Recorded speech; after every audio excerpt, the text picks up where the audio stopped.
آج ذکر حسن ہے، آج یاد حسن ہے، اسی لیے محفل حسن ہے۔ اور آپ لوگوں کو بھی خدا حسن کر دے، اور اللہ مجھے بھی حسن کر دے، اور ہمارا خاتمہ بھی حسن کر دے، ہمارا حشر نشر بھی حسن کر دے۔ نام ہی ایسا ہے حسن۔ کیا ہے؟ حسن مطلب اچھا۔ نام ہے حسن، اچھا۔ اس نام سے پہلے اس نام کا کوئی نہ ہوا، اس نام سے پہلے اس نام کا کوئی نہ ہوا۔ کیوں؟ اس لیے کہ کوئی ویسا ہو تو نام بھی ایسا رکھا جائے نا۔ مجھ کو اچھا نہیں لگتا کوئی ہم نام تیرا، مجھ کو اچھا نہیں لگتا کوئی ہم نام تیرا۔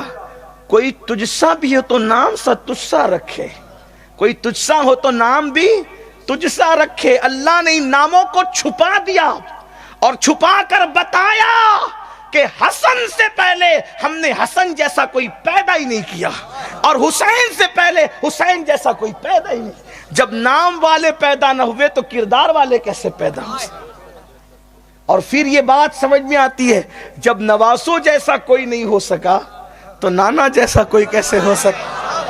وہ تو پاگل ہیں جو نبی کی برابری کا دعویٰ کرتے کہ ہم نبی کی طرح، نبی ہماری طرح۔ ارے حسن جیسا کوئی نہیں، ان سے پہلے حسن نام کا کوئی نہیں۔ اللہ اکبر۔ تو عرض یہ کر رہا تھا کہ عرض کی مولا میں اس سے محبت کرتا ہوں، تو بھی اس سے محبت فرما، اور جو اس سے محبت کرے تو اس کو بھی اپنا محبوب بنا لے۔ امام حسن مجتبی جب پیدا ہوئے تو اللہ کے رسول علیہ السلام تشریف لائے۔ بالکل سملر روایتیں دونوں شہزادوں کے متعلق ملتی ہے، لیکن امام حسین کے لیے کچھ روایتیں اور زائد ہیں۔ لیکن آج پھر کہتا ہوں، امام حسین کے مرشد امام حسین آج ذکر حسن ہے۔ حالانکہ میرا دل کھنچتا ہے کہ میں وہ روایتیں بھی ولادت کی پڑھوں، لیکن پھر وقت ختم ہوگا، مجھے وقت پہ احمد آباد ایئرپورٹ پہنچنا ہوگا۔ تو جب فلائٹ پکڑنی ہوتی ہے تو پھر جلسے والے جلدی کرے نہ کرے، ہمیں جلدی کرنی پڑتی ہے، کیونکہ ورنہ پھر معاملہ دوسرا ہوتا ہے۔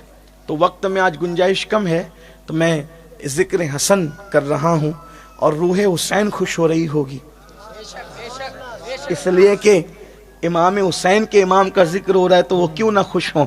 اللہ اکبر۔ سیدہ کائنات خوش ہو رہی ہوگی۔ بہرحال تو آپ کی جب ولادت ہوئی، ام الفضل یہ رسول اللہ کی چچی اور حضرت عباس ابن عبد المطلب کی بیوی ہیں، یہ فرماتی ہیں کہ سیدہ کے گھر جتنے بھی بچے پیدا ہوئے، ہر بچے کے ولادت کے وقت میں موجود رہی، چونکہ چچی تھی حضور علیہ السلام کی، اور دادی لگتی تھی حضرت سیدہ فاطمہ الزہرا کی، اور ایک رشتے سے یہ چچی ساس بھی لگتی تھی حضرت سیدہ کی، چونکہ یہ مولا علی کی بھی چچی تھی۔ تو گھر میں یہ خاتون سیدہ ام الفضل رضی اللہ تبارک و تعالی عنہا یہ کہتی ہیں کہ سیدہ کے گھر جتنے بچوں کی ولادت ہوئی میں گھر رہی ان کے۔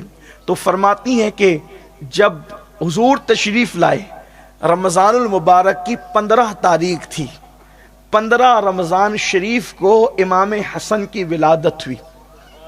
رمضان المبارک کی 15 تاریخ کو امام حسن پاک کی ولادت ہوئی، حضور تشریف لائے۔ جب حضور علیہ السلام کی آمد ہوئی تو ایک زرد کلر کے کپڑے میں نے جب آقا نے کہا بچے کو لاؤ، تو میں نے زرد کلر کے کپڑے میں، زرد کلر سمجھتے ہیں نا، پیلا کلر، میں نے زرد کلر کے کپڑے میں لپیٹ کر حسن کو دیا۔ حضور نے لیا اور لینے کے بعد فرمایا، میں نے کہا نا کہ بچوں کو زرد کلر کے کپڑے میں نہ لپٹا کرو۔ حدیث پاک ہے، آقا علیہ السلام نے حضرت ام الفضل سے کہا کہ میں نے کہا تھا نا کہ بچوں کو زرد کلر کے کپڑوں میں نہ لپٹا کرو۔ تو ام الفضل کہتی ہے میں نے جلدی سے لیا اور زرد کلر کا کپڑا ہٹا کر میں نے سفید کپڑے میں حسن کو لپیٹ دیا، اور حضور کو دیا. حضور نے جیسی گود میں لیا, حضور نے لے کر مسکرایا. میں آگے بڑھنے سے پہلے یہاں ایک بات عرض کروں گا.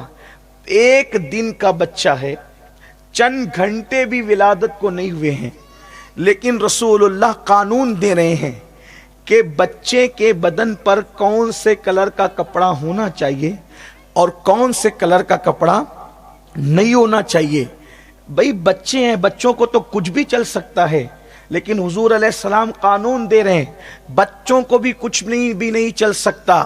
ذمہ دار ماں باپ ہیں, ماں باپ جیسے عادی بنائیں گے بچے ویسے عادی بنیں گے. پہلے دن کے حسن مشتبہ سے زرد رنگ کا کپڑا ہٹایا گیا. کیوں ہٹایا گیا اس کی ایک تفصیل ہے, میں اس کی طرف ابھی پھر نہیں جاتا, لیکن زرد رنگ کا کپڑا ہٹایا گیا اور سفید کپڑے میں لپٹا گیا.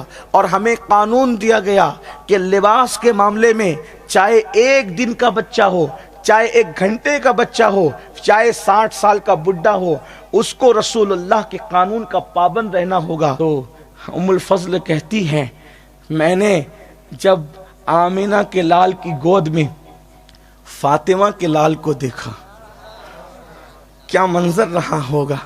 ایسا لگتا ہوگا جیسے ایک قرآن پر دوسرا قرآن رکھا گیا. ایسا لگتا ہوگا جیسے ایک چاند کی گود میں دوسرا چاند آ گیا ہو.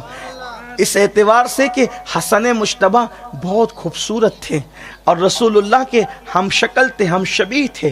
بلکہ حضرت ابو ہریرہ کہتے ہیں کہ میں نے ایک دن اپنے مالک کو, امام حضرت ابو ہریرہ کہتے ہیں ایک دن اپنے مالک کو سرخ دھاری والے لباس میں اور جوتے پہنے ہوئے چلتے دیکھا تو میرا دل ان پہ قربان ہو گیا. کیونکہ سرخ دھاری والے لباس اور جوتوں میں جب حسن مدینے کی گلیوں میں چلتے تھے تو ایسا لگتا تھا جیسے آسمان سے چاند اتر آیا ہو. اتنے خوبصورت لگتے تھے, اتنے حسین و جمیل لگتے تھے امام حسن مجتبیٰ علی جدہ علیہ السلام. تو پھر اللہ کے رسول علیہ السلام نے ان کے کان میں اذان پڑھی. کتنے خوش نصیب ہے, حضور نے ان کے کان میں اذان پڑھی, حضور نے ان کے کان میں اقامت کہی اور اس کے بعد پھر گھٹی دی. گھٹی وہی اللہ اکبر, کسی کو شہد کی گھٹی, کسی کو کھجور کی گھٹی, لیکن حسن و حسین کے مقدر پہ قربان. اللہ اکبر. چونکہ شہد جو ہے اگال ہے مکھیوں کا, شہد کی مکھیوں کا اگال ہے شہد, حالانکہ اس میں شفا ہے.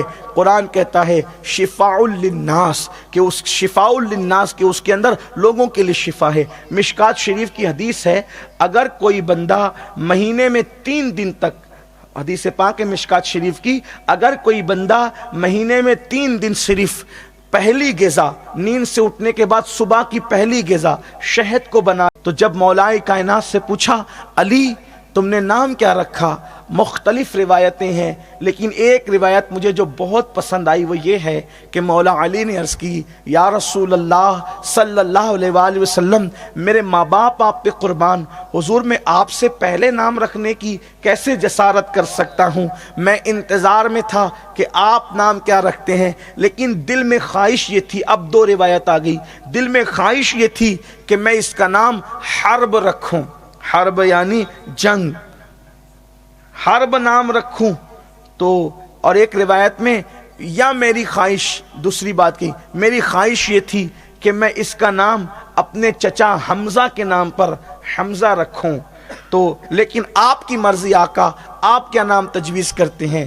تو اللہ کے رسول علیہ السلام نے فرمایا مجھے انتظار ہے کہ اللہ تبارک و تعالی اس بچے کا نام کیا عطا فرماتا ہے. ابھی قربان جائیں, کیا خاندان والا تبار ہے. سنیوں اپنے مقدر پہ ناز کرو, کس سے اللہ نے ہمیں جوڑ دیا ہے, کن کا دامن ہمارے ہاتھوں میں دیا ہے. اللہ اکبر. یہ بات ہوئی کہ اللہ اس کا ماں باپ کے نکاح کو خدا تجویز فرمائے, رشتہ علی و فاطمہ کا خدا مقرر فرمائے, آسمانوں پر فرشتوں اور انبیاء کی موجودگی میں وہ نکاح کا اعلان خدا فرمائے, زمین پر سید الانبیاء فرمائے, اور بچے پیدا ہوں تو ان کے نام بھی خدا عطا فرمائے. ذرا غور تو کریں کہ یہ شان کیا ہے, ان کے مرتبے اور مقام کیا ہے. ابھی یہ گفتگو ہو رہی تھی کہ جبریل امین آئے, عرض کی یا رسول اللہ, اللہ آپ کو سلام کہتا ہے اور فرماتا ہے چونکہ علی آپ کے لیے ایسے ہی ہیں جیسے موسیٰ کے لیے ہارون تھے. علی آپ کے لیے ایسے ہی ہیں جیسے موسیٰ کے لیے ہارون تھے. اور ہارون کے 2 بیٹے تھے، ایک کا نام تھا شبر اور دوسرے کا نام تھا شبیر. اس لیے ہارون کے بیٹوں کے نام پر دیکھا نیا نام نہیں آیا، بزرگوں کے نام پر نام ہے. خدا نام رکھ رہا ہے لیکن نام بالکل الگ سے نہیں آ رہا ہے. بزرگ ہے ہارون نبی، بزرگ نہیں ہوگا تو کون بزرگ ہوگا، ہے نا؟ ہارون علیہ السلام کے بیٹوں کے نام پہ ان کا نام ہوگا شبر.